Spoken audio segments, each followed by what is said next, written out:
The design tourist travels to Frankfurt, Germany, the financial capital in continental Europe and host of trade shows around the globe.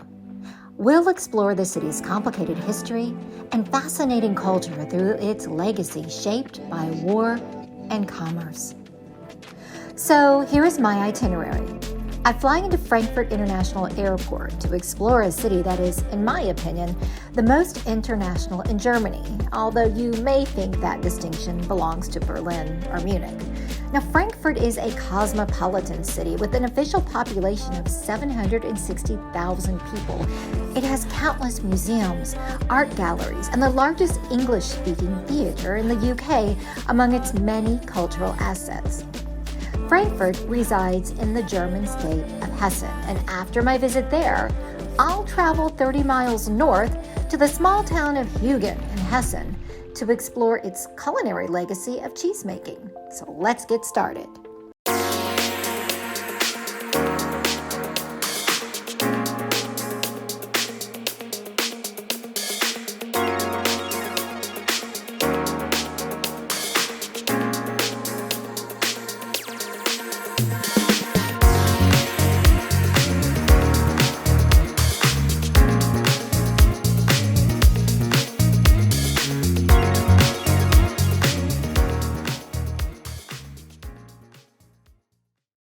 Now, the majority of tourists come to Frankfurt to explore the old part of the city known as the Römer. We're going to do this as I seek answers to my one big question on this trip. How does Germany reconcile its dark, wartime past with its present-day prosperity and commerce and creativity? It's my quest and my question as I travel to understand my place in the world, to stay curious and to stay inspired.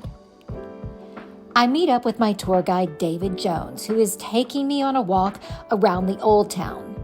David is a retired banker from Manchester, England, who has lived in Frankfurt for 40 years. In all that time, he has never owned a car, thanks to the city's robust public transit system.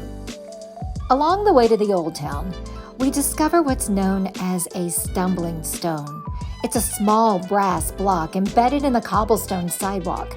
It's engraved with the name, birth, and death of a person who died in the Holocaust. The stumbling stones commemorate victims of the Nazi regime, a memorial project the city launched more than 2 decades ago. Germany is a story of borders, a country and a culture divided, parceled out and ruled by divergent ideologies, and eventually reunited. It's a country shaped by world wars, and the Old Town bears some of those scars. During World War II, the Old Town was decimated with bombings, and in 1982, the city began to reconstruct a lot of those lost buildings, starting with these 7 buildings behind me that were reproduced. Now, beyond there are 35 other buildings. So we're going to take you on a tour through some significant architectural must-sees as we learn about the history of Frankfurt. And, oh, by the way, you see what's happening here? It's November. Christmas time is upon us, which means the Christmas markets are setting up. The Christmas markets draw tourists from many river cruises down the Rhine and the Danube.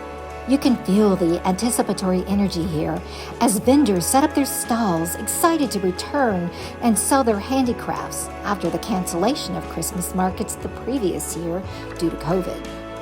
Today, this area is known as the Old New Town because of the city's architectural restoration of its many buildings, including the House of the Golden Scales. Karen, this is the building that's known as the Goldene Waage or Golden Scale. It was originally constructed, as you can see from the Roman numerals over the door, in 1619. And on the right of those Roman numerals are second numerals indicating the year in which it was rebuilt, 2018.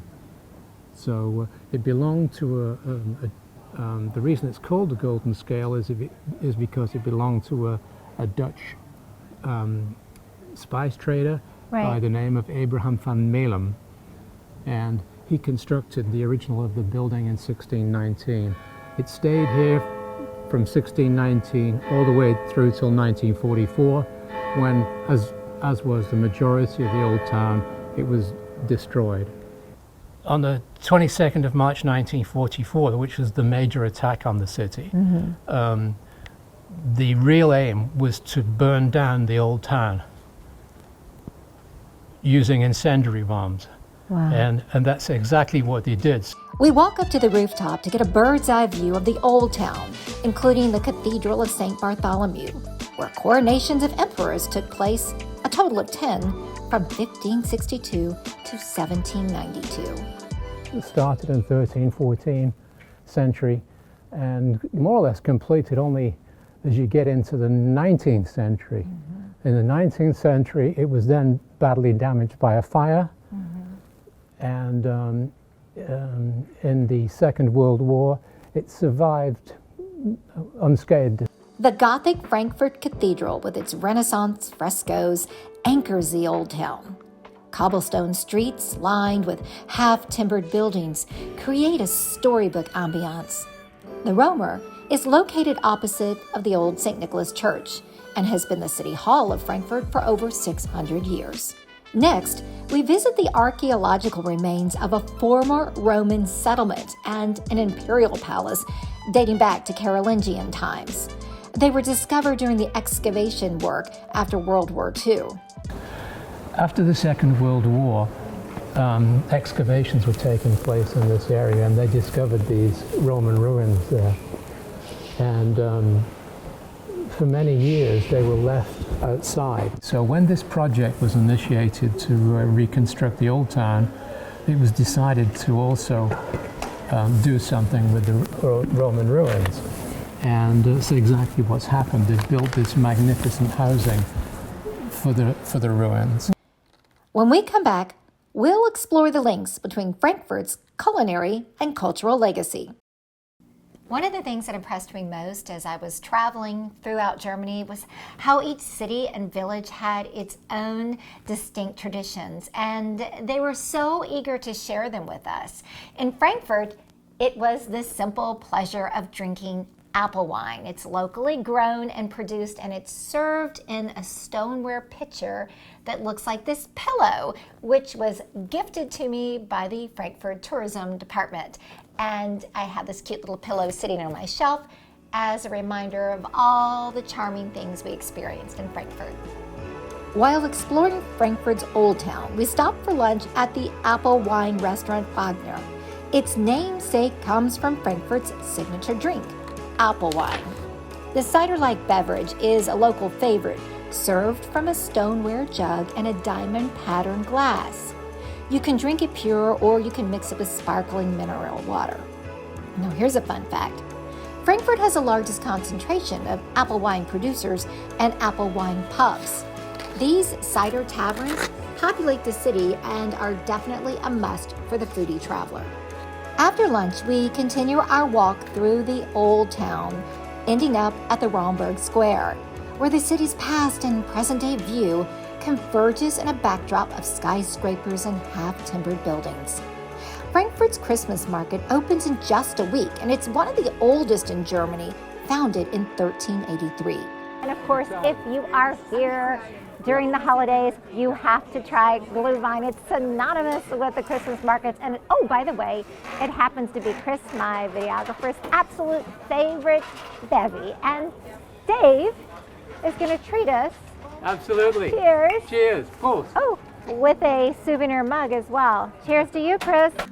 Throughout my walk around Frankfurt's Old Town, I see reminders of Germany's dark days during World War II, a past the country makes peace with by reminding new generations with memorials and landmarks, including this plaque here in the historic Romberg Square, commemorating a citywide book burning during Hitler's reign. On May 10, 1933, students loyal to the Nazis across Frankfurt raided the city's libraries, taking books by Jewish authors or writers deemed unpatriotic or un-German. These students threw them in a pile right here and they burned them. Now there's a quote by the German Jewish writer Heinrich Heine more than 100 years earlier, where he warns humanity of such folly, saying, quote, "Where books are burned, people aren't far behind." Today, Frankfurt is known as the financial capital of continental Europe.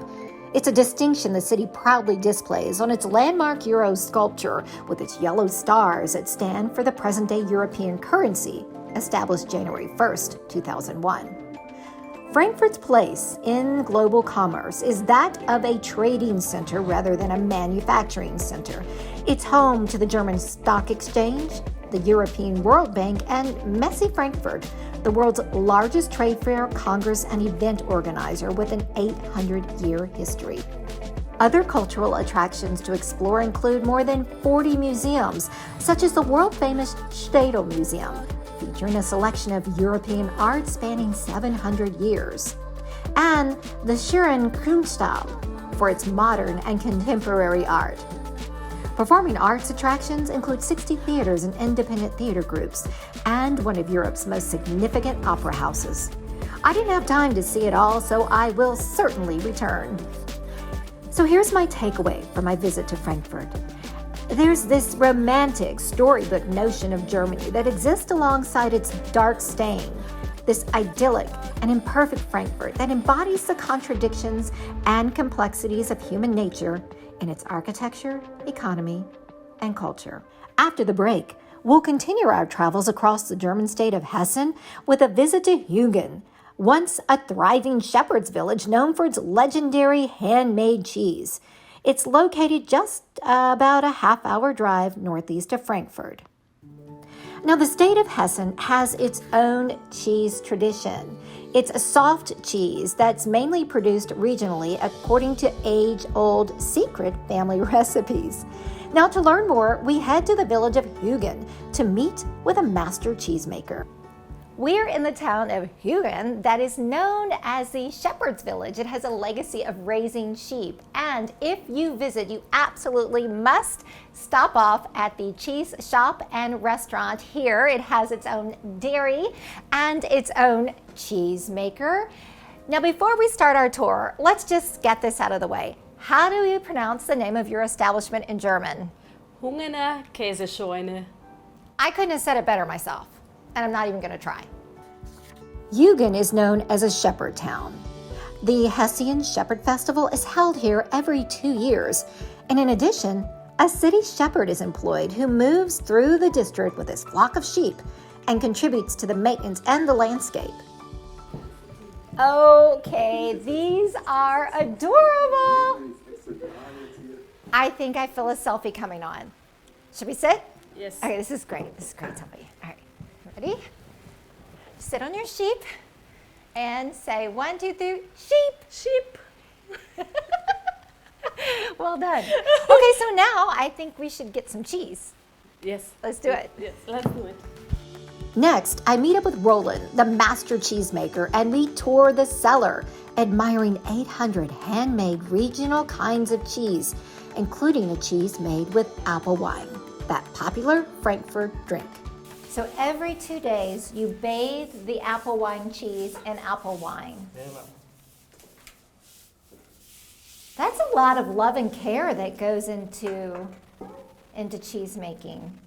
So I love the fact that you guys sourced everything locally. Like the beer comes from a neighboring town, a brewery in the neighboring town that's used to make the beer cheese. And the milk, the sheep, the goat, and the cow milk also comes from nearby dairies. So the cellar holds up to 800 cheeses, and you said the cheeses are aged anywhere from 3 months all the way up to a year, depending on the type of cheese. This cellar holds the firm cheeses with flavors such as elderflower and a Christmas cheese made from the spices of Germany's famous Christmas time Glühwein wine. Next, we head to another climate-controlled cellar that holds young cheeses just a few days old. So this is the storage for the young cheeses. These cheeses right here, the cheesemaker made yesterday. Now they're going to sit here on these wooden shelves for about 3 weeks, and then the cheesemaker will move them to the wine cellar to continue aging.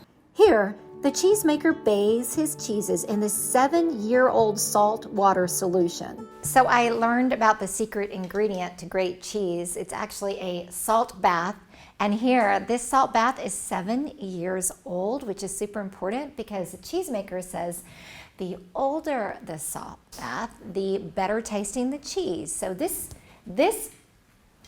vat of water is very valuable to the cheese making process. I'm learning. All of the cheeses he makes are organic, and they're made the traditional way, the old way of making cheeses, and that is to store the cheeses on wooden shelves. And here's the cool thing. There is this symbiotic relationship between the cheese and the wood.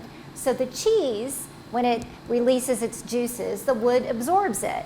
When the cheese needs moisture and juice, the wood gives it back. Isn't that cool? So this is the dairy part of the cheese shop, factory, and restaurant. And the cool thing about this, notice that it is surrounded by windows, so you can watch the cheesemakers from windows through the restaurant and actually out on the street as well. So that means the public can come up to the windows and peek in and watch and learn the art of cheese making. This is where the cheesemakers make the soft and semi-hard cheeses daily from organic cow, goat, and sheep milk in a transparent production process. This transparency extends to the front entrance, where a glass floor slab gives you a peek inside the cellar below.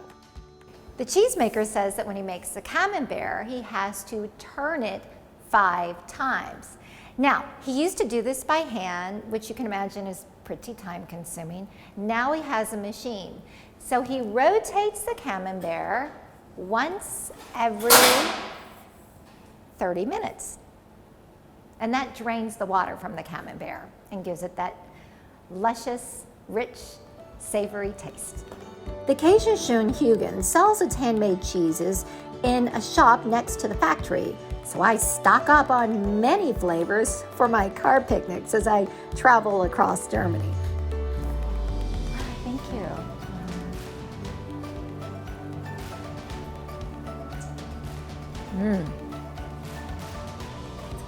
Good. I taste the spices. I will take the Glühwein cheese. Sold. So as a traveler, you know the way to understand and experience a culture is through its food. But the way to really get to know the soul of a people is to watch and learn how they create their regional specialties. One of the specialties is raclette cheese, so we end our visit with an authentic dining experience, raclette night, held on Thursdays. A server melts and scrapes the cheese made on site onto our plates to spread and dip with bread and vegetables. You get to create your own culinary cheese experience with all the fixings, another must for the foodie traveler agenda. As I prepare to say goodbye to the German state of Hessen, I reflect on why I travel. I travel to understand my place in the world and in history. I travel to learn from the past and draw inspiration from the present and imagine a better future. Germany offers me the gift of a different perspective. I gotta say, as I leave, I have mixed emotions about saying goodbye to this country with warm hospitality, rich history, and a creative legacy. And another thing that I think will really stay with me is how history lives in harmony alongside the present here in Germany. It's a culture that has no problem holding a mirror up to itself, and that self-reflection means that history doesn't repeat itself, and they grow and they evolve. And that's something I think I'll take away from this experience. So many things about Germany will live in my heart for a very long time. Until the Design Tourist travels again, stay tuned and stay inspired.